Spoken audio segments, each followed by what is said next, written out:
Bismillahirrahmanirrahim. Dear students, Assalamu alaikum.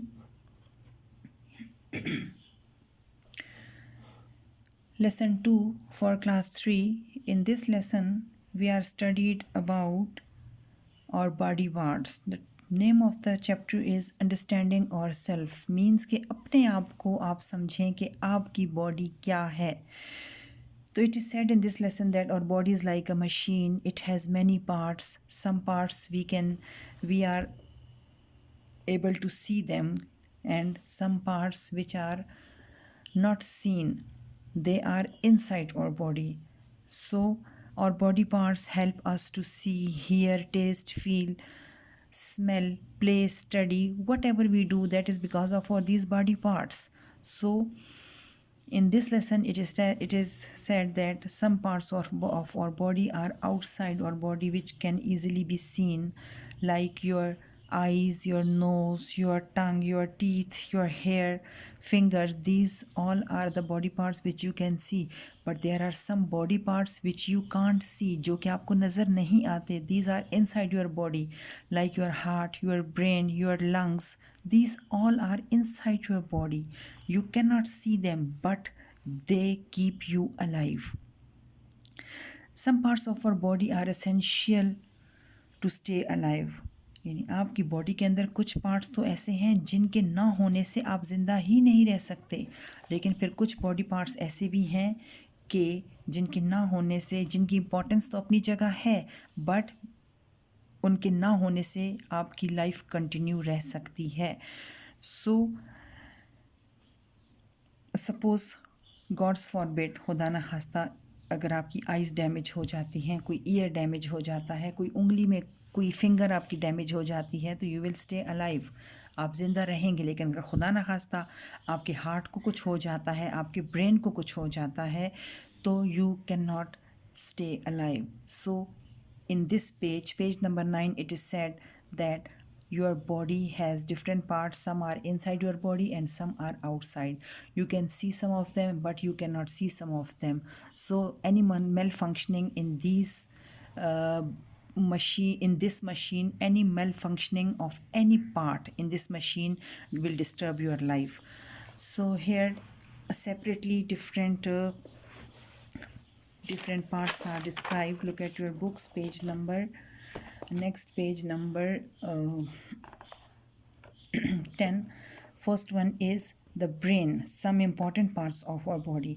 Brain का function क्या है? ब्रेन आपकी पूरी बॉडी को कंट्रोल करता है, ठीक है, आपकी पूरी बॉडी को आपस में जोड़े रखता है छोटी छोटी रगों के ज़रिए से, जिनको हम नर्व्स कहते हैं. ये नर्व्स जो हैं पूरी बॉडी में फैली हुई होती हैं और ब्रेन से ये ऑर्डर लेके जाती हैं आपके बॉडी पार्ट की तरफ, और बॉडी पार्ट आपका वो फंक्शन करता है और वहाँ से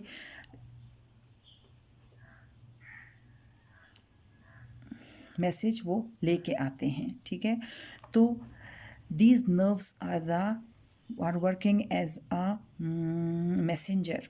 ये मैसेज कन्वे करती हैं ब्रेन से आपकी बॉडी पार्ट्स को. सपोज़ मेरा ब्रेन कहता है कि मैं अपना हाथ उठा लूँ, तो मैं अपना हाथ उठाती हूँ, ठीक है. अगर ये नर्व्स काम नहीं करेंगी तो अगर इनके जो बीच में कनेक्शन है ना नर्व्स के ज़रिए से, अगर ये ना हो और ये नर्व्स खुदा न खास्ता डैमेज हो जाती हैं, तो आपका हाथ जो है वो आपकी ब्रेन की बात को ओबे नहीं कर सकता. सो दो nerves, through nerves brain send and receive message from different parts of our body.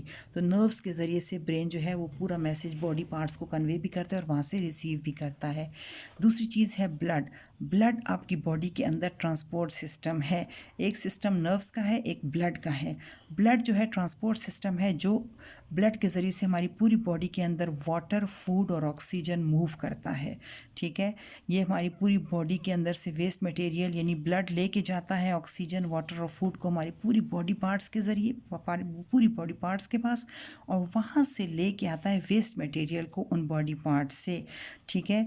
और ब्लड जो है जिन पाइप्स में मूव करता है पूरी बॉडी के अंदर, उनको हम कहते हैं blood vessels. Third one is heart. Heart एक ऐसी मशीन है जो कि पूरी बॉडी को ब्लड सप्लाई करती है, ब्लड पंप करती है. और हार्ट जो है ये बहुत powerful, it is a very powerful muscle. जब हम कोई काम करते हैं तो हमारे हार्ट की पंपिंग या हमारे हार्ट की बीटिंग तेज़ हो जाती है, हार्ट बीट तेज़ हो जाती है। जब आप भागते हैं आपका हार्ट तेज़ी से धड़कने लगता है, इसलिए कि आपके बॉडी को ज़्यादा फूड की ज़रूरत होती है, ज़्यादा ब्लड की ज़रूरत होती है, ज़्यादा ऑक्सीजन की ज़रूरत होती है। तो आपका हार्ट जो है वो तेज़ तेज़ काम करना शुरू कर देता है, ताकि जितनी जल्दी जल्दी हो सके हार्ट जो है वो पूरी बॉडी को ऑक्सीजन और फूड सप्लाई कर सके। इसलिए कि ब्लड के ज़रिए ये फूड सप्लाई करता है पूरी बॉडी पार्ट्स को। और your heart is the only part of your body that is always in function. हमेशा ये बिजी रहता है, इसको रेस्ट नहीं होता, ये स्टॉप नहीं करता अपना वर्किंग। अगर इसने अपना वर्किंग स्टॉप कर लिया तो आपकी लाइफ भी स्टॉप हो जाती है वहीं पे, ठीक है। तो और heart is like a machine, it pumps blood to every part of our body. और heart is a powerful muscle, ये एक बहुत पावरफुल मसल है।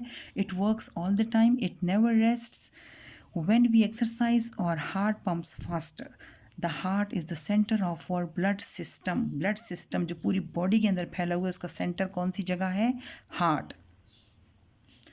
The heart is the centre of our blood system, it pumps blood through blood vessels, ठीक है। ये heart की diagram आपको बताई हुई है।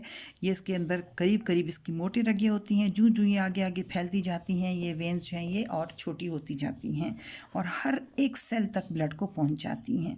उसके बाद स्टमक है। Stomach, what is stomach? जितना कुछ आप खाते हैं ना मुंह के ज़रिए से, वो सारा आपके स्टमक में आता है और स्टमक से जाके वो इंटेस्टाइन में जाता है।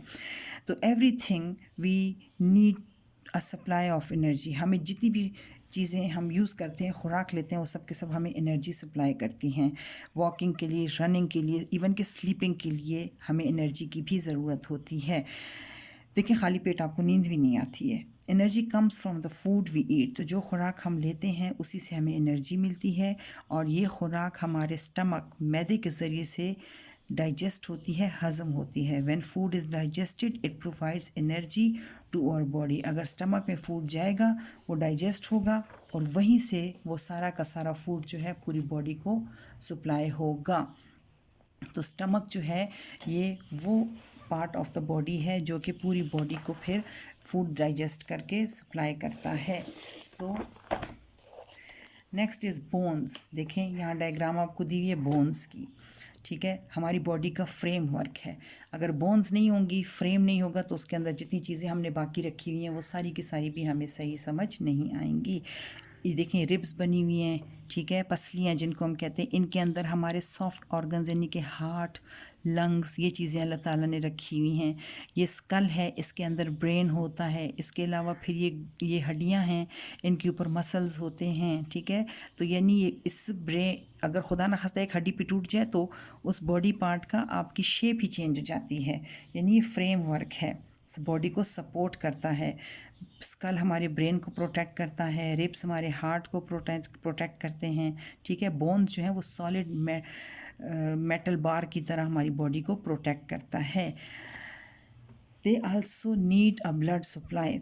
When you were born you had about 350 bones। जब एक बच्चा पैदा होता है तो उसकी बॉडी के अंदर 350 बोन्स होती हैं, लेकिन when you are fully grown up you have 206। और जब आप बड़े हो जाते हैं तो आपकी 206 बोन्स होती हैं। और height will depend upon the size of our skeleton. अब जो आपकी स्केल्टन का साइज़ होगा उसी की उतनी ही आपकी हाइट होगी, इसलिए कि गोश्त इससे अलग तो नहीं होगा ना, जितना गोश्त, जितनी आपकी ये बॉडी फ्रेम होगा उतनी ही आपकी हाइट होगी। So next one is muscles. अब इन्हीं बोन्स के ऊपर ये देखिए मसल्स लगे हुए होते हैं जो कि आपकी बॉडी को मूव कराते हैं, ठीक है। ये मसल्स हैं, ये आपकी बॉडी को मूव कराते हैं। Whenever we move we make use of our muscles. अगर मसल्स ना हो तो हम अपनी हड्डियों को मूव नहीं करा सकते। ये हड्डी है, ठीक है, ये इसकी एक साइड का मसल है, ये इसकी दूसरी साइड का मसल है। जब आपने अपने हाथ को सीधा करना होता है तो ये मसल वो हो जाता है, रिलैक्स हो जाता है, ये कॉन्ट्रैक्ट हो जाता है। जब आपने अपने हाथ को बेंड करना होता है तो ये कॉन्ट्रैक्ट हो जाता है, ये रिलैक्स हो जाता है, ठीक है।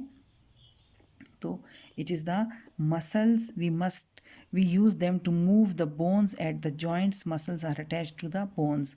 जॉइंट्स पे ये मसल्स हमारी बॉडी के साथ लगे हुए होते हैं, ठीक है। इंशाल्लाह in next lecture we will discuss about the other parts of the body which are visible and which you can see. Okay बच्चों, आपने इसको घर में एक दफ़ा ज़रूर रीडिंग देनी है, हर पॉइंट को समझना है। Then you will be able to understand the topic and you will able to understand the diagrams also. Thank you very much.